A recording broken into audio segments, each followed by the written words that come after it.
Hola, buenos días a todos. Bienvenido una vez más a un nuevo contenido de la plataforma Exercise Physiology and Training. Hoy nos ocupa un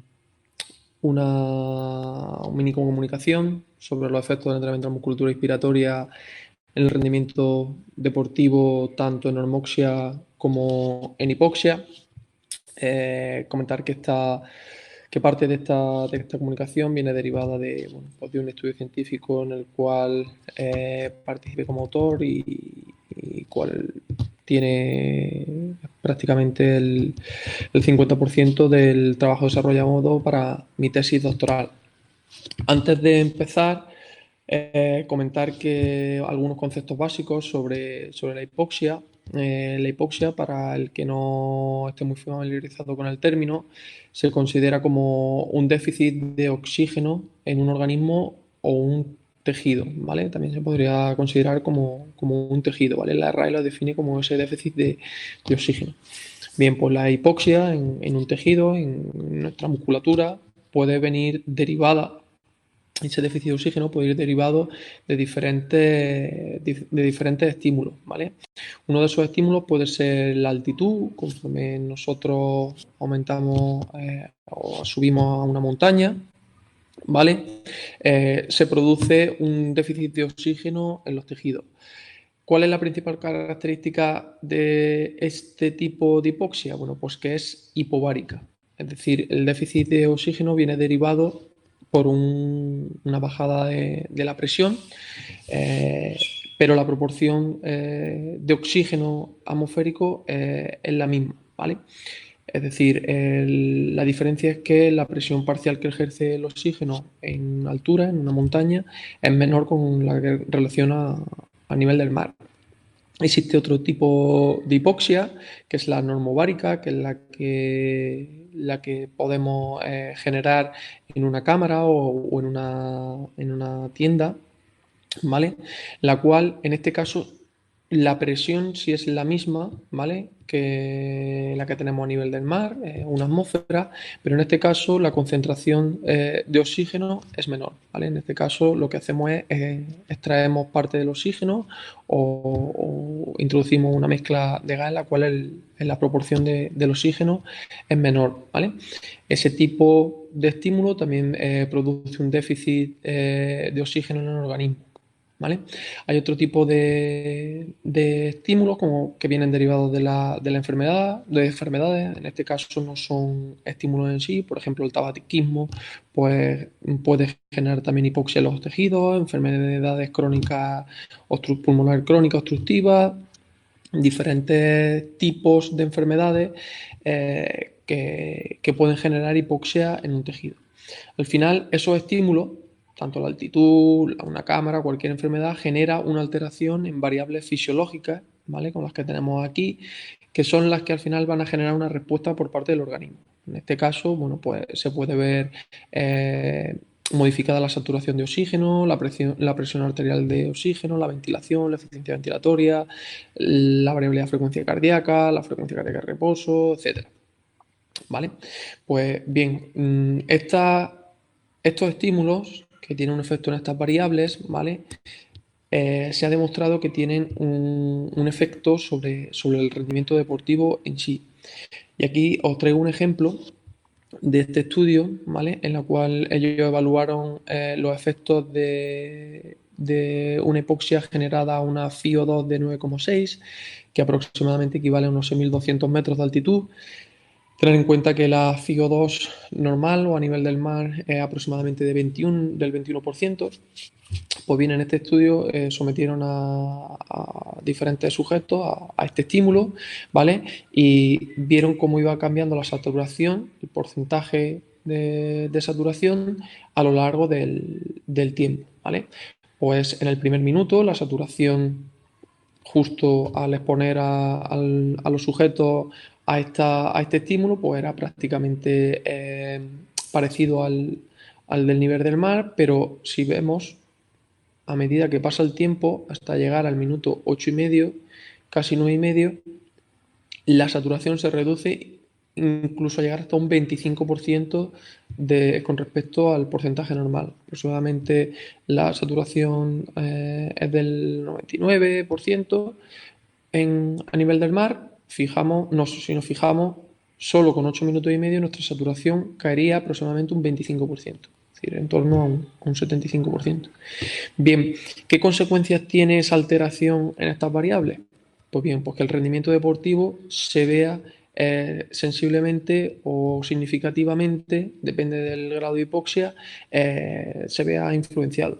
En este caso, en este estudio, evaluaron el rendimiento de la hipoxia en un ejercicio de tipo sprint, ¿vale? En la cual, si vemos los puntos de la línea negra, son en la velocidad en metros por segundo en diferentes sprints en normoxia, y los puntos blancos son el rendimiento o muestran el rendimiento, los diferentes sprints en, en hipoxia. Vemos cómo la influencia de la hipoxia es negativa sobre el rendimiento deportivo, aún teniendo el mismo sujeto el mismo nivel de entrenamiento. Es decir, solo el estímulo de la hipoxia nos genera un detrimento en el rendimiento.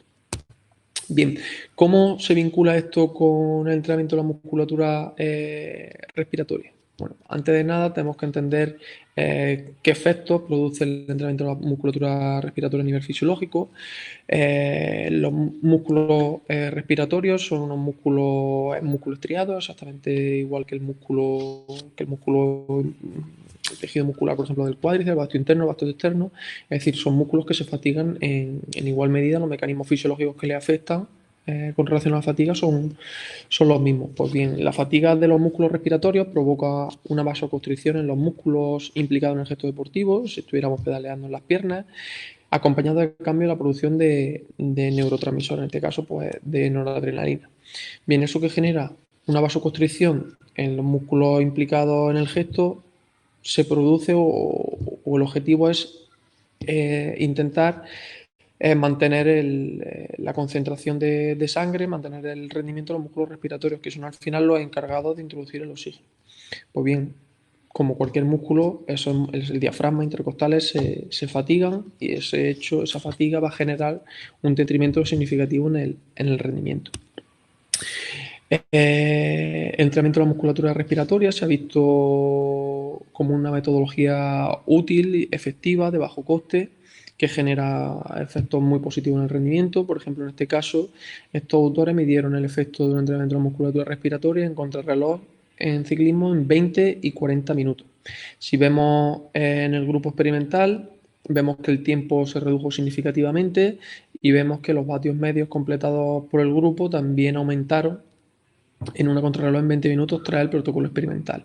Si no lo llevamos a una contrarreloj de 40 minutos, de igual modo el tiempo también se redujo significativamente y los vatios medios movidos por el grupo también aumentaron significativamente.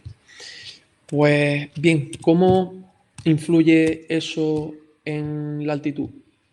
Como he comentado al inicio, nosotros en este estudio que llevamos a cabo en colaboración con la Universidad de Innsbruck, que fue parte de mi tesis doctoral, en la cual también participaron los profesores José Naranjo y Alfredo Santalla.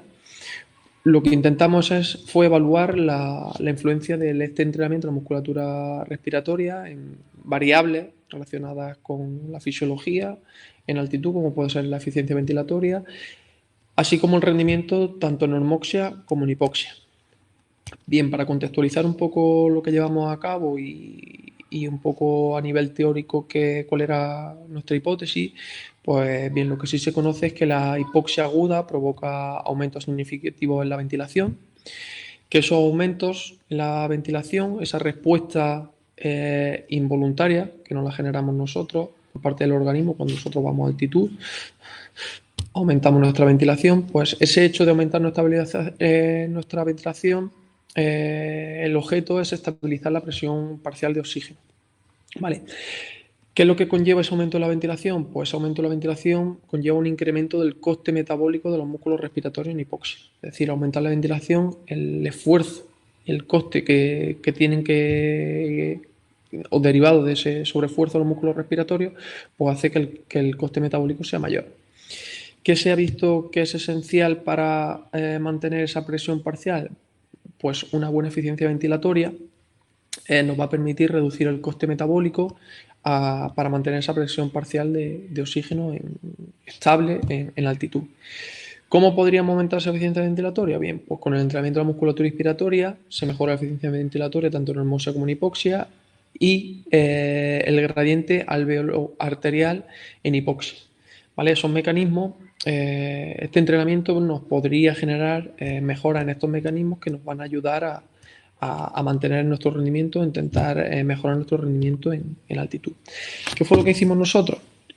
Bien, cogimos un grupo de 16 sujetos, a los cuales completaron un test incremental de 25 vatios minutos, tanto en normoxia como en hipoxia, una contrarreloj de 10 minutos y la evaluación, bueno, también se completó con una espirometría. Los sujetos fueron evaluados a una FIO de 16,45% en esta cámara, que es normovárica, la cual simuló una altitud de unos 2.400 metros.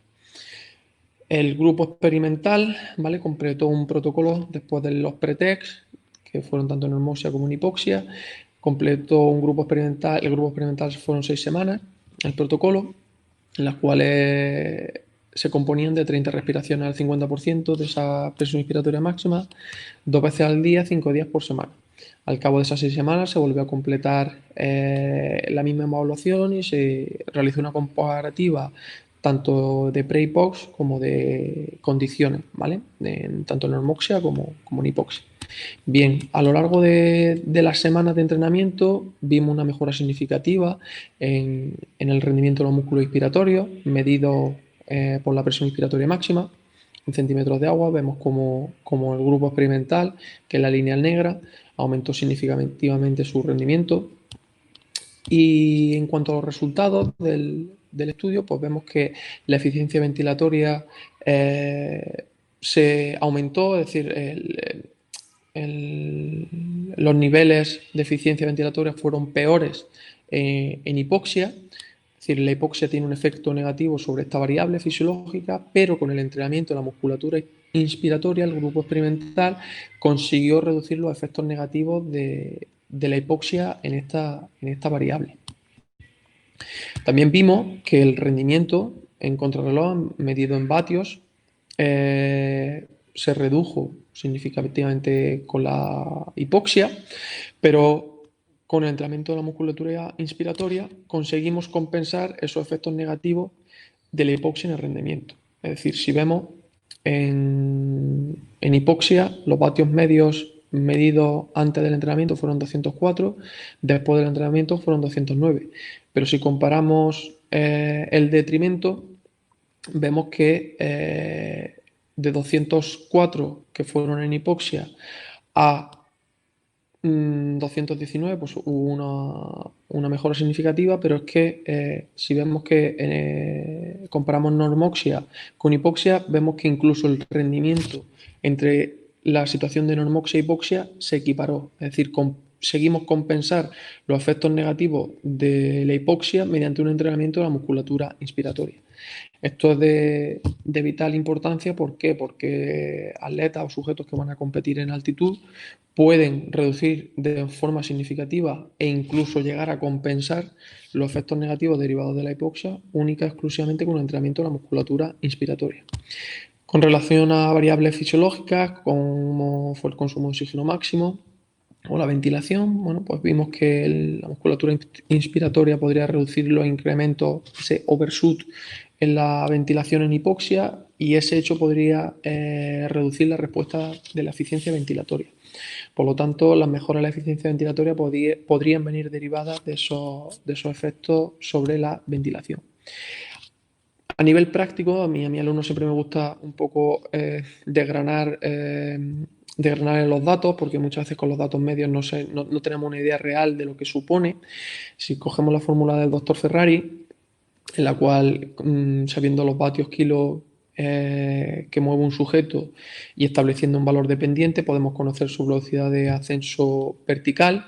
La van a decir cuántos metros verticales subiríamos en una hora a una pendiente conocida, pues bien, con los datos de un sujeto de este estudio, en normoxia su velocidad de ascenso vertical fue de 845,6 metros hora. Con el entrenamiento de la musculatura inspiratoria pasaría a 921, que eso supone una mejora de 542 metros verticales más, única y exclusivamente con el entrenamiento de la musculatura inspiratoria. De una forma parecida, si comparamos normoxia con hipoxia, es decir, con el entrenamiento de la musculatura inspiratoria, incluso mejoraríamos el rendimiento previo en normoxia con relación a la hipoxia, es decir, generaríamos un mayor rendimiento en hipoxia, por lo tanto, los efectos negativos derivados de la hipoxia se verían totalmente compensados.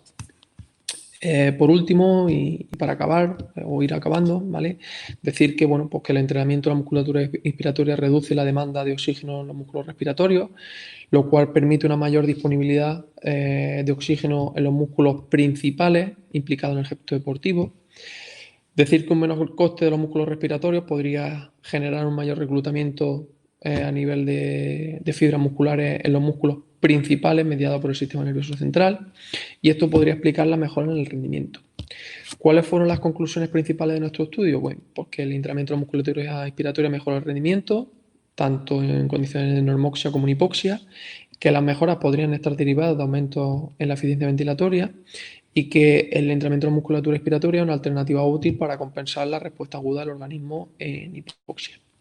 Bien, esto que estaba muy descrito, el entrenamiento de la musculatura inspiratoria, existe una gran evidencia sobre su influencia en el rendimiento, ¿vale? En condiciones de normoxia. Poco a poco se ha ido introduciendo en condiciones de hipoxia. Recientemente pues, se ha publicado una revisión que va en la línea de los datos que nosotros encontramos en nuestro estudio, la cual concluye que el entrenamiento de la musculatura inspiratoria es efectivo en condiciones de hipoxia, ya que aumenta el rendimiento deportivo, reduce la fatiga de músculos respiratorios, retrasa la aparición metaborrefleja de los músculos respiratorios, permite mantener la saturación de oxígeno y el flujo sanguíneo hacia los músculos periféricos y a nivel general pues, mejora la aclimatación y reduce el estrés asociado a la altitud. Bueno, pues sin más, daros las gracias por estar ahí, por escucharnos y nos vemos en las próximas formaciones de Exercise Physiology and Training. Un saludo para todos y buenos días.